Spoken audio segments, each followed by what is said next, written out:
اعوذ باللہ من الشیطان اللعین الرجیم بسم اللہ الرحمن الرحیم رب اشرح لی صدری ویسر لی امری واحلل عقدۃ من لسانی یفقہوا قولی اللہم صلی علی محمد وآل محمد۔ صاحبان ایمان مومن مومنات، ماہ ذی الحجہ اپنے آخری ایام میں ہے۔ دعا کرتے ہیں کہ پروردگار عالم اس ماہ مبارک کی تمام عبادتیں، تمام اعمال اذکار جو مومن مومنات نے کیے وہ منظور اور مقبول فرمائے،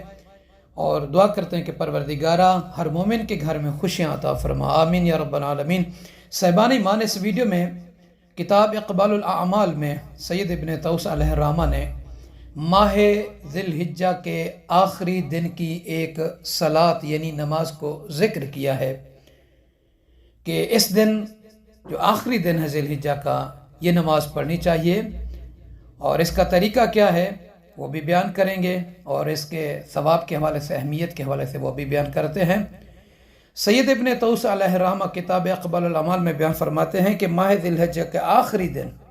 ممکن ہے کہ یہ 29 کا ہو، ممکن ہے کہ یہ 30 کا بنے، تو جو بھی آخری دن ہو اس دن میں 2 رکعت نماز بجا لائیں، نیت کریں کہ 2 رکعت نماز ماہ ذی الحجہ کے آخر یوم کی پڑھتا ہوں یا پڑھتی ہوں قربتاً الی اللہ۔ اچھا، یہ نماز آپ صبح سورج طلوع ہونے سے اذان مغرب سے پہلے اس نماز کو پڑھ سکتے ہیں۔ آپ تکبیرۃ الاحرام کہنے کے بعد پہلی رکعت میں سورہ الحمد کے بعد سورہ توحید یعنی قل هو اللہ احد اور آیت الکرسی کو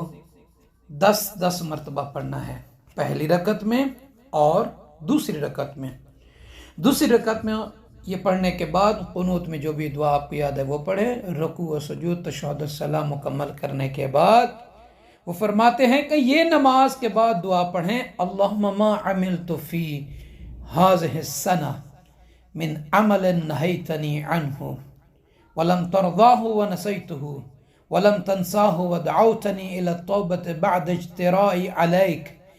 اللہم فإنی استغفرک منہ فاغفر لی وما عملت من عمل يقربني إليك فاقبله مني ولا تقطع رجائي منك يا کریم۔ فرماتے ہیں جب مومن بندہ، مومنہ کنیز یہ دعا پڑھے گا یا پڑھے گی تو شیطان کہے گا افسوس ہے مجھ پر کہ میں نے اس سال کے دوران اس شخص کو، اس بندی کو گمراہ کرنے کی جتنی کوشش کی وہ اس کے ان کلمات کے ادا کرنے سے اکارت ہو گئی، یعنی ضائع ہو گئی، اور اس نے اپنا سارا سال بخوبی اور بخیر پورا کر لیا ہے۔ دعا کرتے ہیں ماہ محرم الحرام ہم اور آپ سب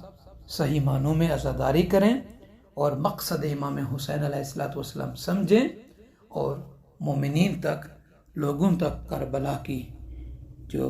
تاریخ ہے وہ پہنچائیں۔ آپ سب سے التماس ہے اپنی دعاؤں میں یاد فرمائیں کہ جزاک اللہ۔